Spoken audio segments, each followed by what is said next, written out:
Hi, welcome to my channel Recape Rave. Today I am going to explain a mystery thriller series called A Killer Paradox, Episode 8. The last episode for this series begins with the letter from Bin to Tang. Bin says sorry to Tang and tells him to keep going on his own. He should trust his special feeling because it will protect him. Tang decides to go back and help Bin after reading this. Nangam goes to the hospital and finds his dad has passed away, but his mum is fine. He quickly leaves the hospital and finds Bin in his car.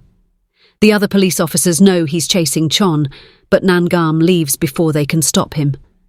Bin tries to tell Nangam that Tang is good because he's only hurt people for the right reasons. Bin also says that Nangam is doing something similar by chasing Chon on his own. Tang steals a car to follow Bin's location. When Bin arrives at the meeting spot, he finds Chon already there. Chon also notices that Nangam is hiding close by. Nangam aims his gun at Chon, but then Tang shows up. Chon is excited by this and fires the first shot, starting a gunfight. During the fight, Robin is shot, and despite Tang's efforts, Bin doesn't survive. Tang asks Chon why he even came. Chon answers that the world needs people who take action for justice. He had heard about Tang's actions and was curious if Tang could really distinguish between good and bad people. When Nangam asks Chon to stop, Chon reveals that Nangam was mistaken about his mother having an affair with Chon. It was actually with another man, Nangam's former boss. In a look back, we see a young Chon trying to help police officers in the woods by giving them energy drinks. Nangam's dad, Detective Jang Gap-soo, scolds him because Chon isn't part of their department. Chon tries to make Gap-soo like him, but never succeeds. When a cafeteria worker is going back to her hometown, Gap-soo gives her a package to deliver to China, which turns out to be illegal drugs. Gap-soo had been secretly selling drugs that the police had taken away. The woman is caught and ends up taking her own life. Chon confronts Gap-soo about this, but Gap-soo beats him up and accuses Chon of coming from a family of killers. They fight, and Chon ends up killing Gap-soo. As Nangam hears this story, he looks different and Tang feels uneasy. Tang offers to deal with Chon, but Nangam wants to do it himself. Chon, injured, tries to attack Tang, but Nangam shoots Chon, ending his life. Afterwards, Nangam prevents Rex from being euthanized. He attends his father's funeral and then goes to see Yongjai in the hospital, who is getting better. At the police station, Chon and Robin are blamed for all the murders. A flashback reveals Robin told Nangam he was willing to take responsibility for everything because he strongly believed in justice. Robin even changed his teeth to match Tang's, since the only clue linking Tang to a crime was a bite mark on a fruit left at the scene where the professor in Busan was killed.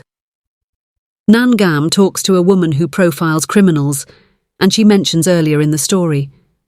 She suggests that Robin might have become the way he did because of the emotional hurt he went through after his parents died. She then brings up Tang, wanting to discuss him further. We go back to the scene where Bin and Chon passed away. Nangam asks Tang why he returned. Tang replies that if he hadn't come back, the cycle of events he started would continue forever. He then asks Nangam to end his life because he's tired of running. Tang tries to fire the gun, but it only has a blank shot. Nangam advises Tang to follow his own path and walks away. Shortly after, an electrical issue causes a fire at the location. Tang attempts to save Robin but can't. He takes a final look at his friend before leaving.